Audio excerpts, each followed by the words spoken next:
topic is extremes.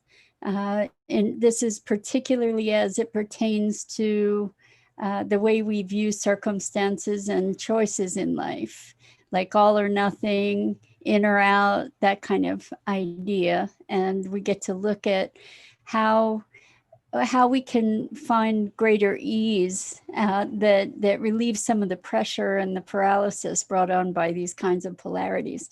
So before we get started, let's just take a couple minutes to settle in and get comfortable. So take a deep breath in through your nose and hold it.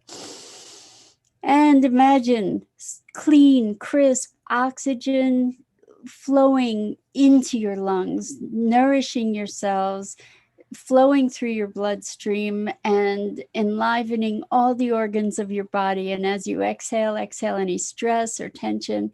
And now let's take another deep breath in through your nose and hold it.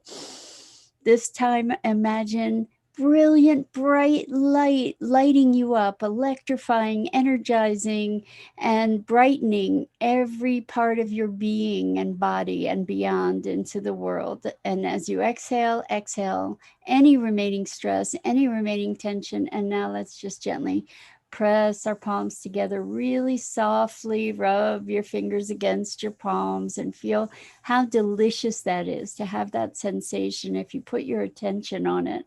And we can all just really appreciate being physical, being in our bodies, and the wonder around that. So today we're going to talk about extremes, and we're looking at extremes in this conversation actually comes from a conversation with one of my clients who experienced this conversation as a truly life-altering revelation. And I just want to share that when we look at extremes of, for instance, are you in or are you out? And when we think about that conversation, are you in or you're out, we're thinking if you're in, you have to be 100% in. However, in reality, if we look at that conversation and really look at it mathematically, if we're 50.5% in, we're in, right? So we're more in than we're out. So that allows us to be able to make choices that maybe we don't have 100% certainty about. And I think it's rare that we have 100% certainty about choices. However, when we allow for the spectrum of possibility, what happens is that we provide ourselves with greater freedom and we can remove ourselves from the paralysis. So for instance, in a relationship, if I say, okay, I'm in and this is it for the rest of my life, that is an onerous kind of decision to have to make. It's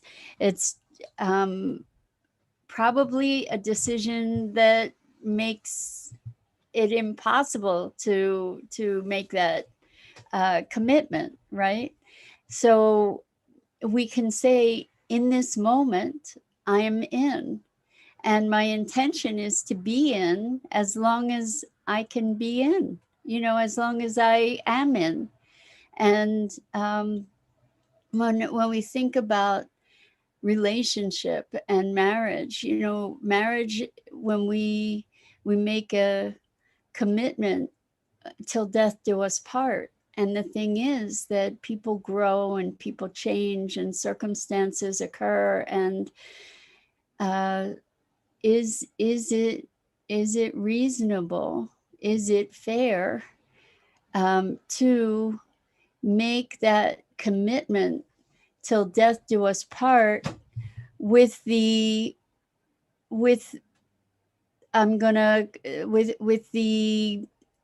certainty that you're going to be able to uphold that commitment, right? So the thing is that lots and lots of people get married. They have the intention to stay together for the rest of their lives, and things happen, and then they don't. And so when we perceive these commitments or conceptualize these commitments, if we give ourselves the benefit of the context of time and allow ourselves a spectrum of engagement, then we have more freedom to make new choices, and we have more freedom to make the initial choice as well. Because if we believe that, like for instance, if I have to choose a career for the rest of my life, I'm going to be hemming and hawing and sweating, and there's a tremendous amount of pressure in making that decision. If I have to decide something for the rest of my life, how can you possibly with certainty decide something for the rest of your life when you have no idea what the rest of your life is going to bring, right?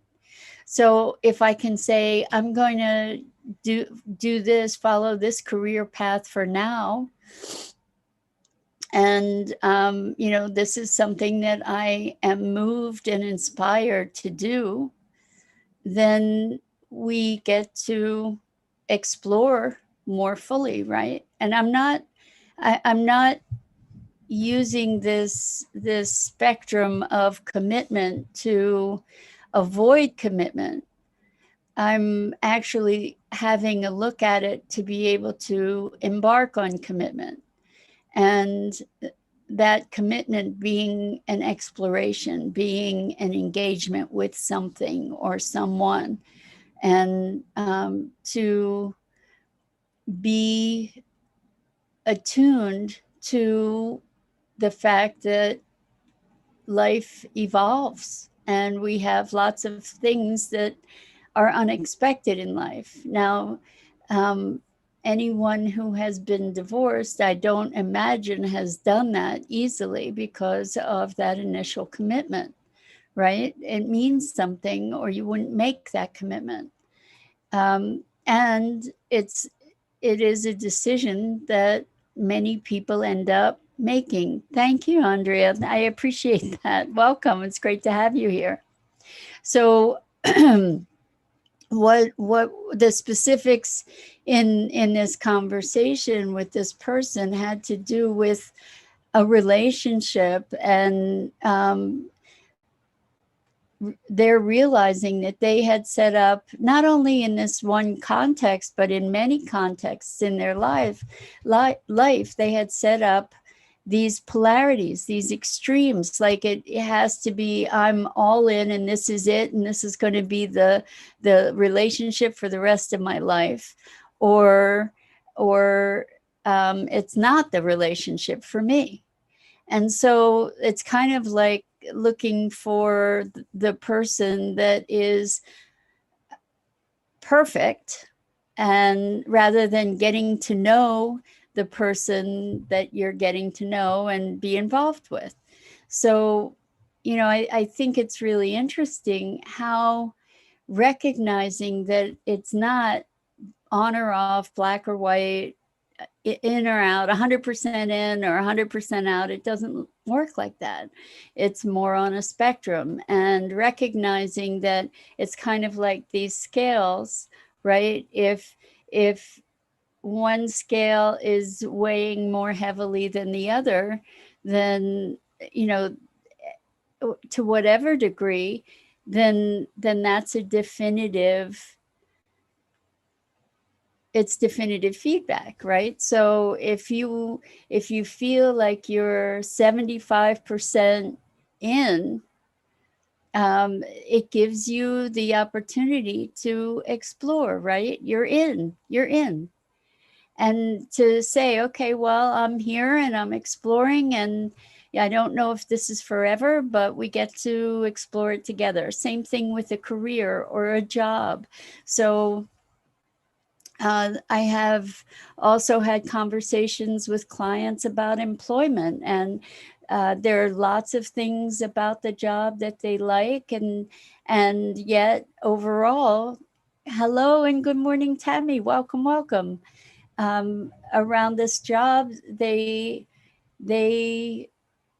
are really not terribly happy, even though there are things that they appreciate and enjoy about the job. And so the question is, where are those scales for you? And recognize that it can be on a spectrum. And oftentimes, we've talked about change and how oftentimes people have to be feeling an extreme degree of suffering in order. Good morning, Dido. Welcome. Great to have you here. And Rosalind, welcome, welcome. I love having all you guys here. It's so much fun to be talking with you. And I'm wondering, if you experience this all in, all out, black or white, or are allowing yourself the freedom of a spectrum, because that allows you to be where you are with life, and to be accepting of where you are. And good morning, Irma. Great to have you here. So with this notion of like, even when you're choosing, for instance, what you're going to study in school, if you feel that you have to be choosing for the rest of your life, that is a monumental decision. If you're choosing to do something because it's interesting to you, you're inspired to do it now, then you get to enjoy the exploration of that, right? I'm so many people I know of have chosen careers because it looked good on paper, because they thought that they would be able to make the kind of living they wanted to make, but it turns out that it's not what they really wanted. It and when they change path, it becomes a tragedy and a crisis. And you know what, it shouldn't it shouldn't, because life is fluid, we're fluid. And so where the twists and turns are what make our journey through life unique to us. And so I've known people that have gone to law school and decided this is not for me, in fact I'm miserable, and then leaving law school was like a horrible, horrible tragedy and failure. And the thing is, it just was not a fit. And so when we allow ourselves to explore, the thing about exploring is we're going to find some destinations or some pathways that we enjoy and some that we don't. And we might be going down one path and find that it's filled with brambles and obstacles, and feel like, what, I'm not committed to going through all these obstacles. So we can choose whether or not we want to turn around and forge a different path. And I think that this is so important in so many ways, to be connecting with our deepest inner guidance and our intuitive awareness, because our intuitive awareness is really giving us the most authentic feedback that's possible, whereas our minds can be manipulating circumstances and perspectives and justifying, and I think we can get ourselves into pretty good trouble that way. So I think, coming from trying to make a choice for the rest of your life, it's a pretty challenging and kind of outrageous concept, because there's likely a time in your life where this choice would become an oppressor for you, and maybe a repressor, repressing your highest nature. So for me, I reinvented myself. I've had like 3 major career paths so far in this lifetime. And why not? Why not? For each path, it's not that I failed at doing that path, it's that I evolved beyond it. And in evolving beyond it, I learned all kinds of things from it. And so all those things collectively serve to make me who I am, and serve to enrich my experience, and consequently enrich what I'm able to convey to others, right? Or to share with the world. And if we, I know that on Enlightened World Network, lots of folks believe in reincarnation, and some people don't. And if we believe that this is our only life, why wouldn't we want to have as many experiences as we could?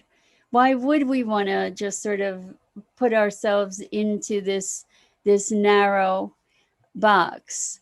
And so here's the thing: when we allow ourselves, so and another example was a client who was talking about running and having a vision of running a marathon.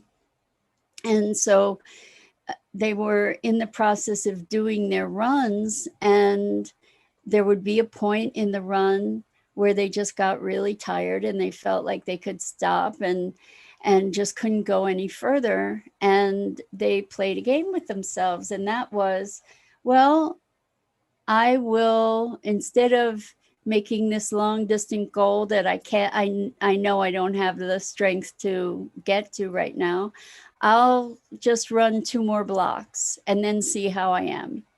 And then I'll run 2 more blocks and I'll see how I am. And as it turned out, the person who was playing this game with themselves found that they ran further than they had yet run in their workouts. And they did this by doing it step by step, being able to choose gradually. Instead of setting up this impossible goal, they ended up by being present to where they were, by allowing themselves to be on this spectrum of achievement rather than all or nothing. They actually superseded what they thought they would be able to achieve, which is quite remarkable. So even in relationships, so you're in a relationship, and maybe even in a marriage, your intention is to stay together. So you can see, okay, well, I can see here's another marker, and you might get to a place where those markers are like no more. Maybe they're hazard signs. You keep coming to more and more hazard signs. It's like, well, okay, so we're talking about the spectrum. How out do you have to be before you allow yourself to be out? You don't have to be 100% out to be out necessarily. And there are lots of factors to weigh in with yourself, because marriage is a serious commitment, and we don't want to take it lightly. And Irma says, there's a fear in me that tells me you're not good enough, or you don't deserve to be risking and trying to change. I grabbed that identity, and it's been a challenge to move through and let that rigidity go. So, Irma, I don't think you're alone in this idea about risk around change. And the underlying conversation of you're not good enough or you don't deserve to be changing is, I'm going to ask you again about the whole idea of a spectrum without it's a side way of looking at this not good enough. So let's say that good enough is on a spectrum. Okay, so here you're ultimately good and here you're ultimately not good enough. And I don't know what that would look like. But where on that spectrum do you have to be of good enough? Can you be at 50.00001%, which is just beyond the 50% point, to be good enough to risk and change? And then that's one way of looking at this. Then another way of looking at this is, what does change have to do with being good enough? You know, what does the ability or the gift of changing have to do with being good enough? Change occurs regardless. We're always changing. It's not possible to stay the same. It's not possible to maintain a single state indefinitely. So there is always change. That's the one constant, which is, I love this because it's the one constant is change. So it sounds like a paradox, but it's true. And so you can't not change. And changing doesn't have anything to do with being good enough.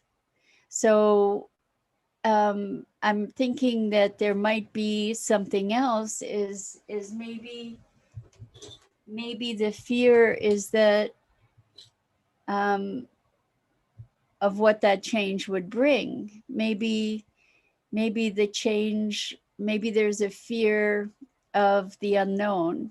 And I remember for myself, and I've heard for so many people, it's kind of the story, the devil you know is better than the devil you don't. So if you're miserable, at least you know that misery and you're familiar with it and you've learned how to navigate it. And the thought of changing that misery or making different choices is frightening, because you don't know if it's going to be worse and you don't know if it's going to be better. So there's the, whether it's better or worse, you don't know how you'll navigate it. At least in the discomfort, there's some sense of familiarity or predictability, or you know how to navigate it. And it's crazy that that's how we are a lot, that it takes something extreme to pry us out of our constancy or our familiarity. But that seems to be the case for lots of people, is that, you know, what we get to look at is what's our threshold for misery before we get to change. Tammy says, we measure our decisions by others' ideals of what we should be. We worry what people will think, and we shouldn't. Tammy, it's so true that this goes back to the conversation about externalities and evaluating ourselves based on other people's opinions, or evaluating ourselves based on the things that we have or the things that we do, or the way that we look. We value ourselves based on all these externals and other people's opinions, rather than knowing that we are worthy and that we get to create our own lives, because it's not other people that are living your life for you. It's you. And ultimately, we all die alone. Ultimately, we all take an accounting for ourselves for how we've been in our lives. So Irma says, fear of the unknown, that might be the real base that sees change as risk for you, for me. Yes, I think that that's probably true, is fear of the unknown. And there is some, as bad as things are, there is some comfort in knowing how to navigate a situation, even if it's not pleasant. And so Rosalind says, Irma, you have permission to turn your eyes to the horizon, away from old stories and outdated patterns. Beautifully said, Rosalind. Absolutely. So here's the thing. When we look back, when we look behind us and we try to move forward, we're moving forward blind and we're going to trip and stumble, right? Or we're not going to move at all because we can't see what's ahead of us, right? What we do get to do is to turn our perspective, to turn around and look forward and allow the past to be past. What we carry, what we drag around with us from the past, first of all, is interpretation and judgment that we've made or that we've received and made our own from others. And we operate out of all of that burden, and it impacts our mobility. Obviously, if we're carrying around tons of old baggage, then we don't have the flexibility to move and respond and be, let alone dance and play, right? Because we're carrying this huge burden of a past that exists only in our minds. And it exists differently in the minds of all the others that may have had part of that past. And Tammy says, there's comfort in the familiar. It usually takes a big stressor to prompt a change.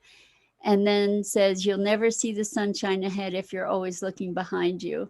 Exactly, Tammy. That's it. It's we want to be able, or we get to choose. Here's the thing, we get to choose. I have an experiment for you. The experiment is, remember an event in your life that you've shared with someone and that had an emotional impact, and ask that person what that event was for them. Half the time, that person won't have any recollection of this event that was so life-altering for you. That actually can be the case. And in other cases, people have completely different recollections because they're viewing that experience through their lens, their life, their perspective, right? And your experience and your sensitivities and your sensibilities at that moment are yours. And you're using all of your lenses to create the story about what happened and then respond to it. So, you know, we take these things on, we can take them on, consider that they're baggage, we can take them on considering that they're costumes, that they're accessories that we wear. And a lot of times the way that we accessorize is not fashion forward. is not really serving ourselves in the way that we would like to adorn ourselves, right? So my ideal, I don't know, I think I maybe should not pursue that metaphor maybe, but it seems to me that we get to decide what our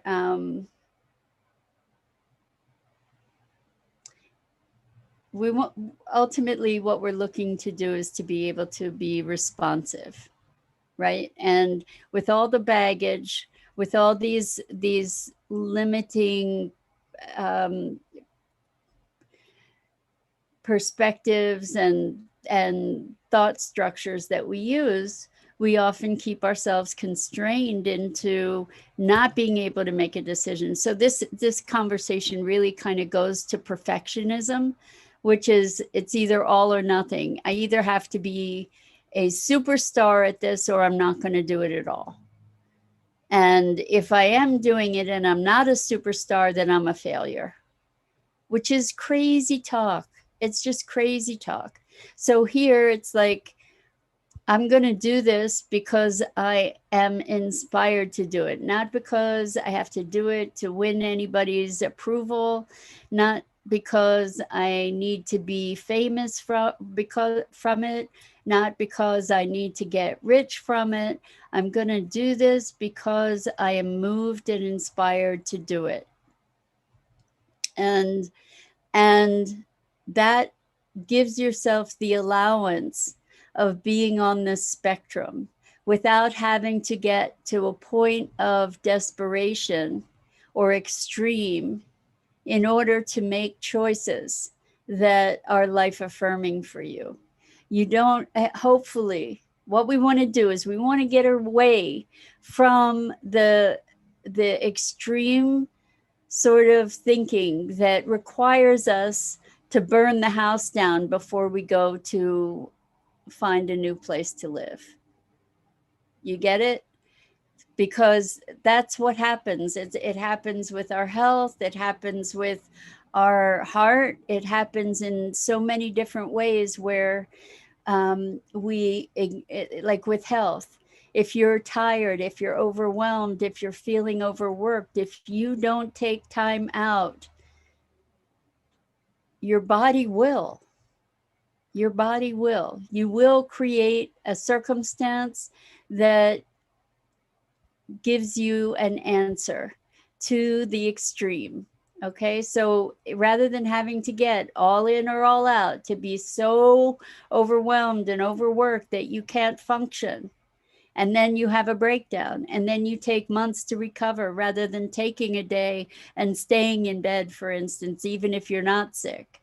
You know, there's a spectrum. If we can recognize where we are, we don't have to go to the extremes that can be tremendously destructive, not only for ourselves, but for those around us as well. So Rosalind says, boredom or safety, numbing or escaping is one end of the spectrum. What tools are there to shift towards more happy and satisfied? Break down the walls. Well, I think, honestly, Rosalind, I think one of the biggest tools, first of all, is to tune in. And I come back to this again and again and again and again. Boredom and safety, numbing and escaping, all of that is what separating ourselves from our deepest heart, from our heart, from our passion, from our truth. And when we allow ourselves to prioritize our own needs, and our own being, when we allow ourselves to listen and to hear and to honor what our soul is calling for, that starts to break down the walls. The walls are walls we've put there.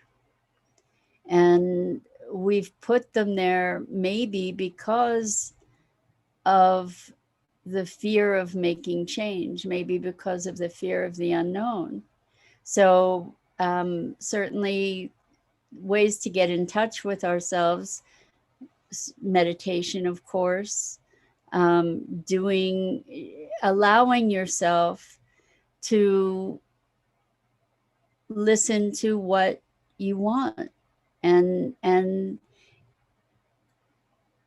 I don't mean frivolously, although honestly, I went through a period where I wanted to connect back to myself and would listen in. And there were times when I wanted candy, and I don't really eat sugar, but I wanted candy, and I allowed myself to have it. I'm pretty much vegan, and I just recently have had such a craving for eggs, and I allowed myself to have that because I'm listening to myself. It was just this very, very loud call. So I honored that in myself without making myself wrong, without making judgments about it, to just say, okay, my body, my being is calling for eggs. I'm going to listen. And to allow ourselves, really, that's this conversation is very much about your question, Rosalind. How do we shift towards more happy and satisfied, is to allow for a spectrum rather than absolutes. Okay, when we allow for the shades, and I rather than black or white, let's have all the colors in between, and rather than shades of gray. Okay, let's have all the colors, and let's have access to those colors in between. And I think that that is the beginning of finding our freedom, and the foundation of that path is awareness of ourselves, awareness of our internal conversations, which are often really negative and violent to ourselves, hostile to ourselves. And if you hear those voices, they may be your voice now, but they likely started out as someone else's. And if you can recognize that it's someone else's voice that is now your voiceover, then maybe you can, there are things NLP wise, neurolinguistic programming wise, that you can do with those voices. You can change the speed of them, you could change the tone of them, you could make it be a cartoon character's voice, you could just allow that voice to become ridiculous so that you don't listen to it as much. And that's the voice that is telling you that you're not good enough, that I'm talking about. The voice that's telling you you don't deserve. The voice that's telling you you're not loved, or you're not acceptable, or any of these other things that this voice is constantly speaking. Because underneath that, inside, there's another voice that is you, that's saying, let's live. Let's live. Or I'm wounded. I feel hurt. I need it. I need attention. I need love. And so we get to be more discerning around these voices. And just because they're there doesn't mean we have to pay attention. You know, just because these thoughts come through our head saying, well, I don't know if it's okay for me to take a risk. I don't know if I'm good enough to take a risk. You can have that thought and say, okay, do I have to pay attention to that thought? I'm aware of that thought. Do I want to give it importance? Or can I just say, okay, thanks for sharing. See ya, bye. You know, next. Like, there's noise in the world all the time that we don't pay attention to. We don't have to pay attention to the noise in our head. And so that is where we get to have discernment about the noise in our head and the voice from our heart. So Maria says, ask who is coming in. Okay, so I'm not talking about this necessarily as a like an entity thing at all. What I'm talking about is the voice in our head is often one that was conditioned by a parent or a sibling or an employer or somebody that we engaged with in our in our lives. I'm not talking about spirits coming in or information coming in at this point. We're not really talking about channeling, because that's a whole different story. But I'm talking about the voices that are a reflection of our history and our self-esteem story, and managing them.